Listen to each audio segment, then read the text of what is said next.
खबर है उत्तर प्रदेश के जनपद अमेठी से, जहां जगतगुरु शंकराचार्य स्वामी अविमुक्तेश्वरानंद का जनपद में आगमन हुआ। वहीं इस दौरान जनपद के रामगंज, भादर और अमेठी कस्बे में जगतगुरु शंकराचार्य स्वामी अविमुक्तेश्वरानंद के स्वागत में उमड़ी श्रद्धालुओं की भारी भीड़। इसके पश्चात जगतगुरु शंकराचार्य स्वामी अविमुक्तेश्वरानंद के दर्शन और आशीर्वाद के लिए हजारों भक्त पहुंचे, जबकि जगतगुरु शंकराचार्य स्वामी अविमुक्तेश्वरानंद गौरक्षा संकल्प यात्रा के तहत उत्तर प्रदेश के विभिन्न जनपदों का दौरा कर रहे हैं।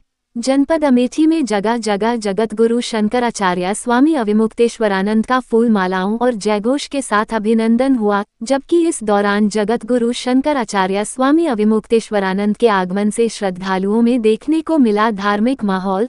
वहीं भक्तों में दिखा भारी उत्साह। जगतगुरु शंकराचार्य स्वामी अविमुक्तेश्वरानंद गौरक्षा और सनातन धर्म के संदेश को लेकर जन जन तक पहुंचा रहे हैं, जबकि अमेठी दौरे के दौरान जगतगुरु शंकराचार्य स्वामी अविमुक्तेश्वरानंद ने भक्तों को धर्म और संस्कृति की रक्षा का संदेश दिया। जो है प्रदेश और देश में निकले हुए हैं, किस प्रकार का समर्थन मिल रहा है, क्या आपके द्वारा? देखिए, ये गविष्ठी यात्रा है।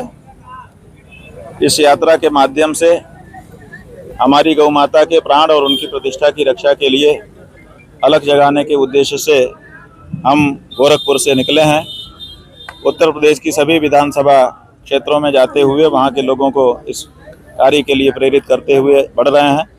80-90 विधानसभा होते हुए आपके अमेठी क्षेत्र में आज आए हैं। हम यही कहना चाहते हैं कि गाय जो है वो हमारे धर्म का अभिन्न अंग है। उसके बिना हमारा धर्म जो है अधूरा है और हम उसको माता का सम्मान सदा से देते रहे हैं। ये विडंबना है कि हम गौ भक्तों का वोट लेकर हमारी ही माता को काट काट करके आज हमारे नेता बेच रहे हैं, जो कि हमें कतमपि स्वीकार नहीं है। हम जहाँ जहाँ भी गए एक तरफा 100% लोग कह रहे हैं कि गायों के साथ बहुत बुरा हो रहा है और हम बिल्कुल इसको सहन नहीं करेंगे। और ये लोगों ने घोषणा कर दिया है कि अब बिजली, पानी और विकास और दूसरे दिखावटी मुद्दे नहीं, अब हमारी अंतरात्मा का मुद्दा इस बार चुनाव में अहम रहेगा और वो है गौ माता की रक्षा का मुद्दा। महाराज जी, आप गोरखपुर से निकले हैं। गोरखपुर से ही मुख्यमंत्री जी आते हैं और बड़े गोरक्षक माने जाते हैं, उसी पीठ से हैं। कितना सहयोग? हमने पूछा था, आपके जैसे एक पत्रकार ने हमसे कहा कि योगी आदित्यनाथ तो गौ भक्त हैं, आप क्यों उनसे विरुद्ध में बात बोल रहे हैं? हमने कहा तुमको कैसे पता चला कि वो गौ भक्त हैं? तो उस पत्रकार ने हमसे कहा कि हमने उनका वीडियो देखा है, वो गाय को गुड़ रोटी खिला रहे थे।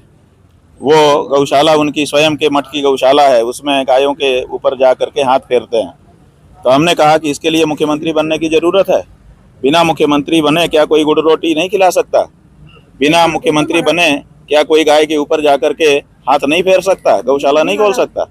ये तो कोई भी कर सकता है। मुख्यमंत्री बनने का मतलब है कि मुख्यमंत्री अगर कोई है और वो गौ भक्त है तो गाय को पशु की श्रेणी से हटाए, उसको माता के रूप में उद्घोषित करे। ये पावर उनके हाथ में है, ये तो कर नहीं पा रहे हैं। गाय को माँ कहने में तो उनकी जबान लड़खड़ा जा रही है, तो उनसे हम और क्या आशा करें? जो अपनी माँ को माँ नहीं कह पा रहा है वो और उसके लिए क्या करेगा, उससे क्या आशा की जाए? तो इसीलिए फिर हम निकले और गोरखपुर गए। अगर कोई बात थी तो वो उनका आदमी आशा था हमारे पास कि नहीं नहीं है, हम माता कहने को तैयार हैं। लेकिन न तो गोरखपुर में, और गोरखपुर क्या है, पूरा उत्तर प्रदेश उनका है। हर जगह की लाइव उनको डायरेक्ट रिपोर्ट करती है। आप क्या अमेठी उनसे दूर समझते हो? मुख्यमंत्री तो हर समय पूरे प्रदेश को देखता रहता है, इसलिए जहाँ भी जो बात हो रही है वो उनकी संज्ञान में है। लेकिन उसके बाद भी वो आज भी गाय को माता कहने में हिचक रहे हैं, और जो गाय को माता नहीं कह सकता वो गाय के लिए कुछ भी नहीं कर सकता। ये तय।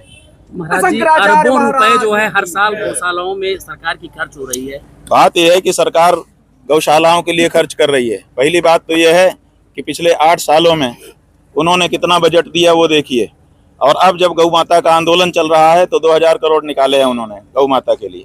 सवाल ये है कि जब आंदोलन चलेगा तब आप ज़्यादा बजट निकालोगे, जब आंदोलन नहीं चलेगा तो आप कम बजट निकालोगे। इसका मतलब है कि जब आंदोलन चलता है तो गाय ज़्यादा खाती है क्या? बाकी समय में उपवास करती है गाय। एक बात। दूसरी बात यह है कि उनका मंत्री आया था और वो खुद भी आए थे और उन्होंने आप लोगों के कैमरे के सामने दावा किया कि हमारे यहाँ तो बड़े अमन चैन से गाय रह रही है, हम तो इतना बजट निकाले हुए, हम तो ये कर रहे हैं, हम तो ये कर रहे हैं। लेकिन हम गांव-गांव जा रहे हैं, कस्बा कस्बा जा रहे हैं और वहाँ के लोगों से संवाद स्थापित कर रहे हैं। अभी अमेठी में हमने लोगों से पूछा कि भाई गाय तो अमन चैन से रह रही होगी, लोगों की बड़ी हालत खराब है, लोग जो है रोते रोते बोल रहे हैं कि गाय की हालत बहुत खराब है। यहाँ तो अमेठी में हमको अभी यहीं पे खड़े लोगों ने बताया, आप दूसरी उधर कुत्ते जो है गायों को नोच नोच करके खा रहे हैं। ये देखिए गाय है सड़क पे पड़ी है, कुत्ते नोच रहे हैं। यही हालत जो है गौशालाओं की इनकी है, और ना तो चारा है, ना तो पानी है, ना तो दवा है, और ना तो कोई देख रेख है। और जब आपका कैमरा लेकर के आप पत्रकार लोग उसमें जा करके रिपोर्टिंग करना चाहते हैं तो वहाँ ताला बंद है, प्रवेश भी नहीं है। जो सच्चाई है वो ये है। तो ऐसी परिस्थिति में हम इनसे क्या आशा करें? बड़ी आशा से इनको मुख्यमंत्री बनते हुए देखा था। उस समय सबके मन में, हम सब के मन में बड़ी आशा हो गई थी कि चलो बाकी कोई काम हो चाहे ना हो, कम से कम गोरक्ष पीठ के हैं, गौ माता का काम तो कर देंगे। लेकिन गौ माता की जो दुर्दशा इनके समय में हुई शायद ही किसी के समय में हुई हो। नारायण।